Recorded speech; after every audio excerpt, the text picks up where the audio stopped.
coisas, mas Jesus Cristo disse que aquela igreja perdeu o primeiro amor. Às vezes a pessoa perde o primeiro amor, já é um degrau. Perdeu o primeiro amor, daqui a pouco pode estar já no segundo degrau, daqui a pouco no terceiro degrau, e aí sabe onde a pessoa vai parar. Como está escrito, um abismo chama outro abismo. Sim. Eu ouvi uma outra falar muito isso. Nós muito fracas. Fala mais alto. Pastor José falava muito, mas conversões muito fracas. Conversões fracas. Conversão muito fraca, não tem firmeza na sua fé, não tem raiz. Então, qualquer evento de doutrina, qualquer coisa que ele aparece na igreja hoje, ou na cidade, aquele crente ele vai falar que é uma conversão muito fraca. Exatamente isso. Tem pessoas que vêm para o Evangelho, mas eles não se aprofundam. Essa oportunidade que vocês estão tendo, como é que você firma raízes do cristianismo? É através da palavra de Deus, irmãos.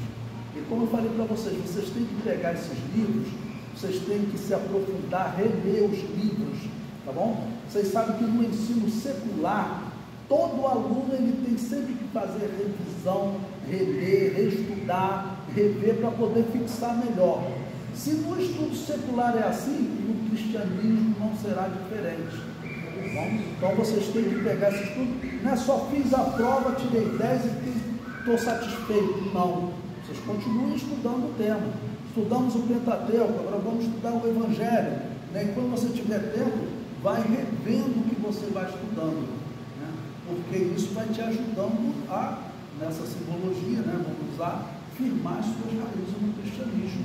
É por isso que alguns comparam o cristão, né? O próprio salmista fala da palmeira, ou como um coqueiro, né? Que são da mesma espécie, porque diz que ela, primeiro, ela cresce bastante para baixo, ela firma. Né? Por que que o coqueiro é aquele que fica na beira do mar? A gente vê, às vezes, em fotos, o mar batendo, e para derrubar um coqueiro é difícil. Né? Mas tem árvores aí, não precisa nem o mar bater, só a brisa já está levando a árvore. Tem pessoas que são levadas fácil por heresia, são levados fácil. Pois bem, página 63, os propósitos do cativeiro. Mostrar Jacó e Israel sob a soberania de José, que é o símbolo de Jesus. E José havia sido revelado, né? Que ele via seus irmãos, até seu pai, se curvando a ele, ou alguma coisa reverenciando, porque ele acabou se tornando o Salvador do mundo. E aí, quando Israel vem a ele, porque Jesus já é o Salvador do mundo, e um dia Israel virá a ele.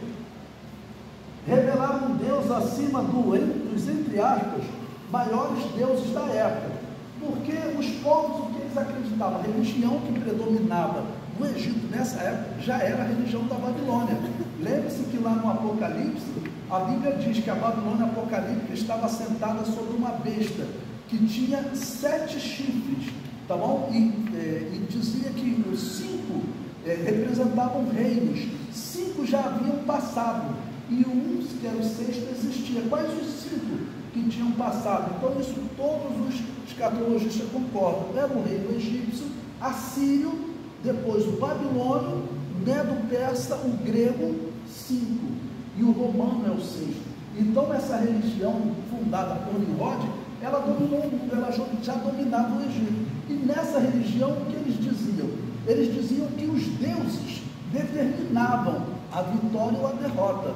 Os deuses predestinavam a vitória ou a derrota. Ok? Então, os egípcios, como eles estavam ganhando as guerras, o que eles diziam, os nossos deuses são os maiores. Por isso que quando Moisés vai falar com o faraó, ele diz, eu não conheço Yahvé. Eu não conheço esse Deus. Deuses grandes são esses aqui que eu conheço, né? Que são os deuses que estão dando vitória sobre o mundo. Na interpretação deles, que era a religião da Babilônia, era isso que acontecia. Os deuses deles eram que determinavam as vitórias. Então ele falava, esse Deus eu nem conheço, esse é um Deus escravo. Era o pensamento dos egípcios, né? Mas aí o que ocorre? Por isso que Deus envia as pragas, e ele diz que iria punir os deuses do Egito. né, e atingir os deuses do Egito, porque tudo ali para eles era um deus, até o rio Nilo era um deus. Quando vai surgir, por exemplo, a praga das águas se transformarem em sangue, o deus Nilo, Deus com letra minúscula, né? O deus Nilo morreu. Os peixes que estavam lá eram adorados, morreram. Okay? E o próprio faraó, filho, né? Que era um deusinho que tinha nascido, é até estranho nós falarmos isso, né? Nasceu um deusinho, pois ele morreu. Ok? E é interessante, se vocês anotarem essa época, e vocês irem estudar na história egípcia, vocês vão encontrar que a religião egípcia caiu em descrédito nessa época, sabiam? Certamente resultado do que Deus fez com os deuses egípcios. Vocês vão encontrar um homem que ele mandou destruir todos os templos do Egito. Ele mandou quebrar os deuses. O principal deus do Egito era chamado de Amon-Ra. Ele falou: quebra todas essas estátuas. Até hoje o mundo fica tentando entender por que esse homem chamado Akenaton se revoltou contra os deuses. Eu falo, o cristão sabe por quê. A Bíblia diz por quê. Porque o Deus de Israel, ele foi lá e ele se mostrou mais poderoso do que todos aqueles deuses egípcios. Então, se vocês quiserem pesquisar na história, um homem chamado Akenaton, ele viveu um pouquinho depois de 1446, ele viveu ali em 1390, e ele mandou destruir todos os deuses. Talvez Akenaton, porque Akenaton, olha que interessante, irmãos, Akenaton, ele perdeu o seu irmão mais velho, o seu primogênito. Ninguém sabe como o seu primogênito da família morreu. Talvez Akenaton fosse exatamente um irmão que viu o seu irmão mais velho, o primogênito, morrer, como havia sido ordenado pelo Deus de Israel. E aí ele teria se revoltado com os deuses egípcios. Pode pesquisar na história, esse Akenaton, ele mandou destruir todos os deuses egípcios, e ele falou: agora só tem um Deus aqui, que sou eu, o sol, eu e o sol, nós que governamos o Egito. Ele acabou, pode pesquisar, ele acabou com os deuses egípcios. Foi logo depois, segundo essa data, do Êxodo. Akenaton, se você pesquisar na história, foi próximo de 1400. Como eu disse, você tem aí a diferença de 50 anos, para mais, para menos, então tudo indica que esse Akenaton, como ele perdeu o seu irmão mais velho, que a ciência, a teologia não sabe como ele morreu, ok? Tudo indica que esse Akenaton seria então um irmão que sobreviveu e acabou governando o Egito, mas se revoltou contra os deuses. Então Deus se revelou acima dos maiores deuses da época. Até recomendo a vocês um documentário que estava disponível no YouTube, que trata dessa história. O nome do documentário é Templos do Poder. E é claro que o documentário histórico ele não vai conseguir fazer uma ligação com a história bíblica, mas ele viveu um pouquinho depois de Moisés. Então pode ser que o pai dele seria um homem que estava governando, perdeu o seu primogênito, e Akenaton foi governado depois e falou: vou acabar com todos esses deuses que não servem para nada. E aí diz que depois o filho dele, que é um faraó muito conhecido, chamado Tutancâmon, teria ressuscitado a idolatria,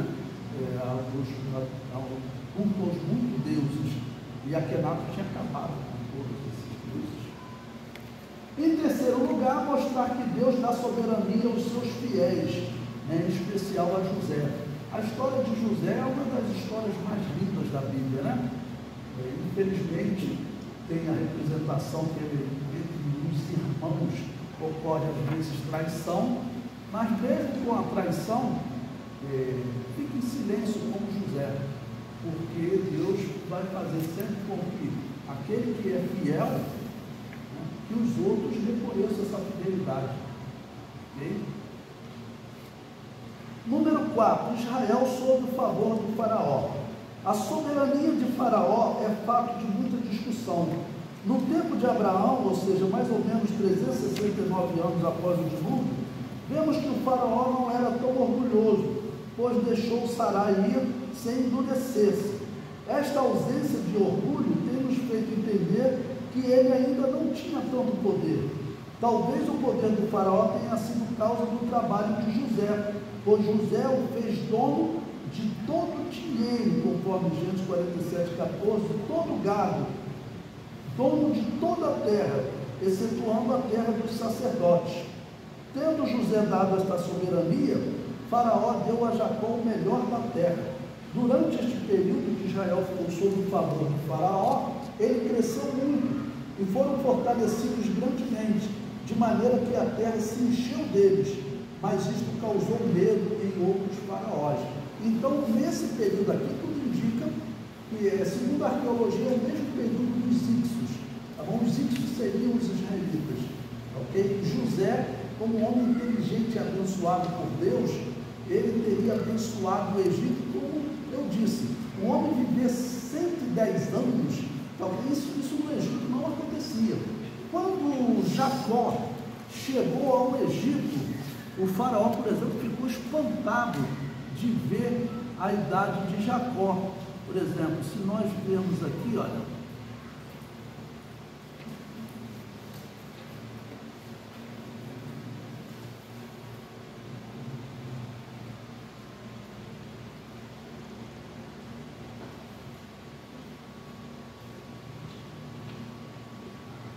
Gênesis 47, versículo 9. E Jacó disse a Faraó: os dias dos anos das minhas peregrinações são 130 anos. Poucos e maus foram os dias dos anos da minha vida, e não chegaram aos dias dos anos da vida de meus pais, nos dias das suas peregrinações. E aí você vê no versículo seguinte, o faraó fica espantado. Olha, quem pode ler Gênesis 47, 10? Jacó abençoou o faraó e saiu diante da face do faraó. Isso. E no versículo 8, leia o versículo 8 também. O faraó disse a Jacó: quantos são os dias dos anos de tua vida? Certo? Então ele ficou espantado com a idade, porque segundo a história, naquela época a pobreza era muito grande. E o que ocorre no Egito, eles viviam de fazer pão. E como é que eles moíam o trigo? Eles moíam o trigo na pedra. E diz a história que fica sempre farelo de prego, de pedra no trigo. E quando eles iam comer, aquilo acabava com os dentes. Então o homem com 40 anos já era um faraó banguela, já não conseguia mastigar, e também por causa das muitas guerras, eles morriam entre 40 e 50 anos. Então um homem que viveu 130 anos, isso era espantoso para os egípcios, né? E principalmente José vivendo 110 anos, ele deve ter sido governador por um faraó, um segundo, talvez um terceiro, talvez até um quarto, tinha uns que morriam cedo na guerra. Então isso, e lembre-se que o faraó disse para José: olha, coloca os seus irmãos aí nos melhores postos, nos locais de destaque. Então os israelitas, segundo a Bíblia, se tornaram governadores do Egito. José se tornou governador do Egito. E como esse texto que nós lemos, que eles cresceram tanto, né, que os egípcios se enfadaram deles. E é uma história interessante vocês escutar sobre esses Ixos. Bom, número 5, Israel sob a opressão do faraó. Então, o faraó, ele acabou vendo que um povo estrangeiro estava mais rico que os egípcios. Então, o que ele falou? Bom, vamos acabar com isso, vamos lutar, vamos expulsar esse povo. E segundo a história, sendo eles os Ixos, foram 3 anos de guerras, ok? Porque, segundo a arqueologia, esses Ixos tinham construído diversas fortalezas e que os egípcios não tiveram vida fácil para tirá-los de lá. E aí, como era um povo também que temia a Deus, mas também eles tinham que sobreviver. Naquela época não é como da igreja hoje. A igreja, segundo a história, né? E nós, cristãos, não pegam em arma para matar. Então, os cristãos que foram presos pelo Império Romano, ninguém se rebelava, ok? Ninguém se rebelava. Eles iam para o local de morte, orando, cantando, evangelizando, mas na época de Israel eles tinham que pegar em arma mesmo, não tinha outro jeito, ok? E aí eles acabaram então, diz que foram 3 anos de guerra. Fazer um teste com vocês, que horas são? Meu Deus, 8h47 já.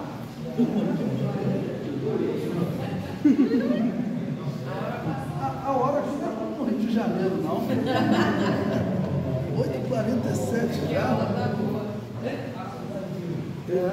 Bom, vou fazer um teste com vocês. Amanhã, irmãos, nós concluímos essa aula, tá ok? Respondo os últimos outros exercícios de revisão e aí eu vou deixar a prova aí, né, com a direção para poder aplicar vocês em algum momento. Bom, deixa eu fazer um teste com vocês, um exercício com vocês. Olhando para mim, irmãos, vocês lembram da história em que Jacó e seus filhos estavam habitando em Canaã, um local maldito, né? E a filha de Jacó, chamada Diná, ela acabou que foi numa festa, numa cidade, lá ela foi forçada, foi deflorada. Lembram-se dessa história? E aí vocês lembram que teve uma eleição, Jacó fez uma votação porque o rei pediu que entregasse a filha para, eu vou falando isso porque essa é uma questão que sai em interpretação de revista de escola dominical, entre pessoas para vocês interpretarem. E aí diz que o rei veio e pediu, entrega a sua moça para o meu filho, tá bom? E aí Jacó fez uma eleição, a maioria dos irmãos votaram por entregar a moça. E depois teve 2 homens, 2 dos filhos de Jacó, que não aceitaram aquilo, foram lá e mataram o noivo e pegaram a moça de volta. Quem lembra o nome dos 2 homens? Quem falou? Não, não foi Judá, não. Bom, foi Levi, né? Simeão e Levi.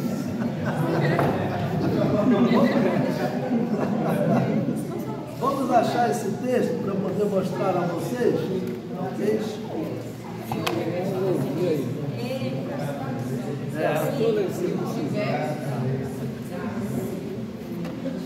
Bom, Gênesis capítulo 34, vamos ler o versículo 25, por favor. Gênesis 34, 25. Simeão e Levi, né?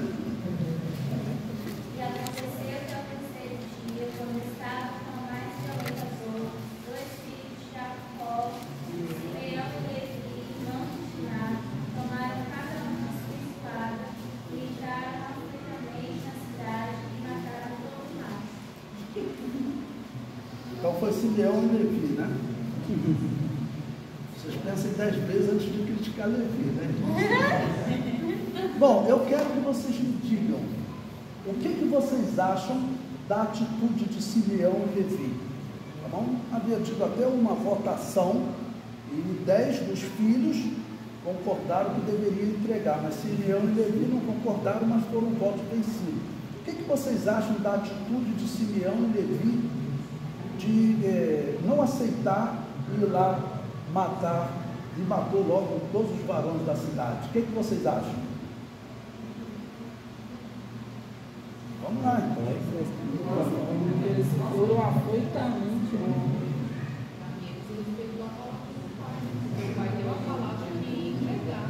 Então a irmã acha que eles deveriam deixar? Essa foi votação. A maioria quis.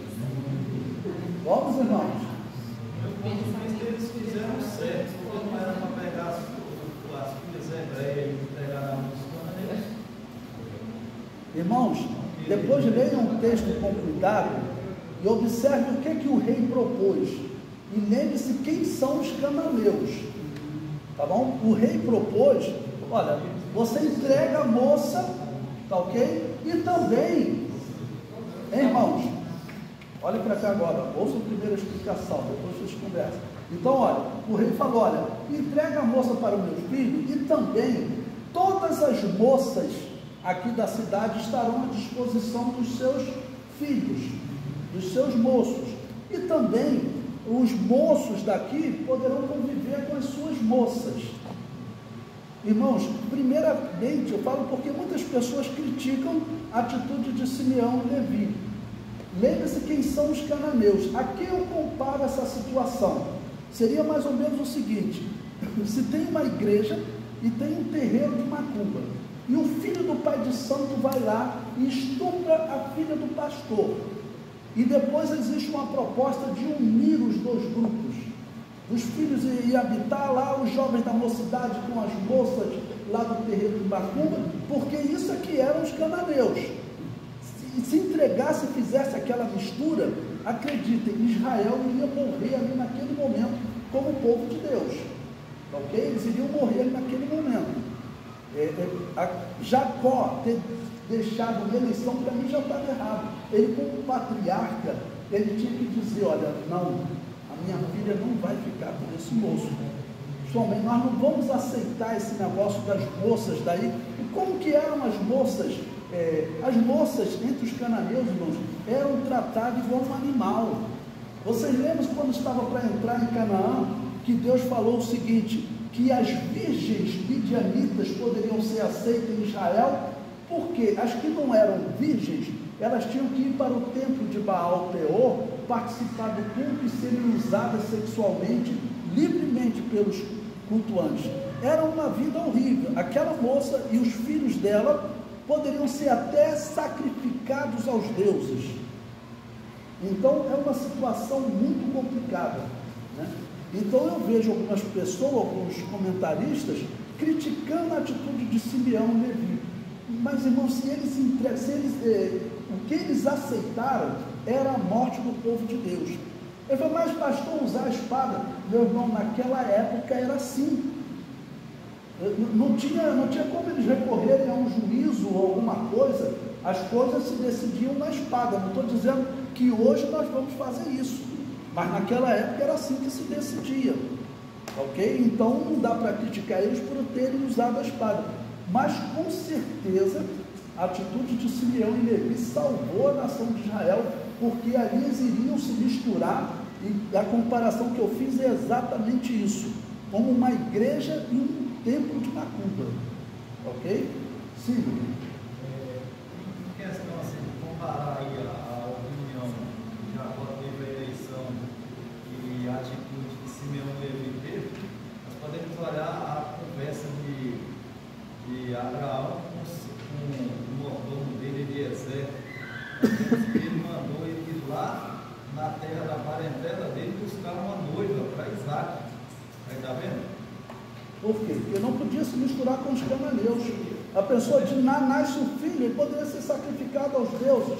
E a própria Diná, eu falei ontem para vocês do que chamavam de as prostitutas sagradas, porque ela poderia se tornar uma prostituta. Isso fazia parte do culto a Baal. Eles cultuavam a Baal, né? Então, pensem 10 vezes antes de criticar ele, estava certo. Mas eu falo que alguns comentaristas criticam, e eu não consigo criticá-los, porque seria a morte do povo de Israel. Lembre-se que o povo de Israel estava nascendo, eram 12 homens e uma mulher. A mulher que iria gerar filhos a Jacó, já iria gerar filhos para os cananeus, tá bom? E, por exemplo, se os israelitas, infelizmente, já tratavam as mulheres mal, já cometiam esse erro, os cananeus nem se fala. Os cananeus nem se falam. Os cananeus, as crianças que nasciam, né, ou seja homem, seja mulher, era normal eles serem sacrificados. Homens que nasciam, às vezes eram entregues para os templos, para se tornar rapazes escandalosos, como a Bíblia chama, ou seja, prostitutos sagrados, para as pessoas fazerem sexo com eles quando fosse cultuar Baal. Era uma coisa horrível. Vocês já ouviram essa expressão? Rapazes escandalosos no Antigo Testamento, né? Eram o quê? Eram homossexuais, né? E participavam do culto de Baal. Era um mundo horrível. Diz a história, a arqueologia mostra que o templo deles tinha o formato da genitália masculina. Era tudo errado. Então, Jacó, a consideração dos piores erros, não era nem para ele colocar aqui meus filhos decidem. Era para ele ter usado a autoridade do patriarca e dizer: minha filha não. Ok? Foi um erro grave, semelhante ao erro de Ló, de oferecer suas filhas para que aqueles homens não estuprassem os anjos. Vocês vejam como os cananeus tratavam as pessoas. Sodoma e Gomorra eram cidades cananeias. E, pelo que nós vemos lá no texto, chegava um forasteiro de fora, ele tinha que ser estuprado ali pelos cidadãos, que era o costume da cidade. Olha que lugar que Diná iria viver. Ela seria mulher de um homem desses grupos. Isso está muito errado. Infelizmente, nós sabemos, não querendo criticar o grande homem de Deus, que Jacó era também, né? Mas às vezes as pessoas cometeu um erro grave, ele não poderia ter entregue a filha, e nesse caso o Simeão devia acertá-la. E naquela época a decisão era na espada, não é como hoje não. Tá bom? Então ali não era a igreja espiritual, ali era o povo de Israel que tinha que resolver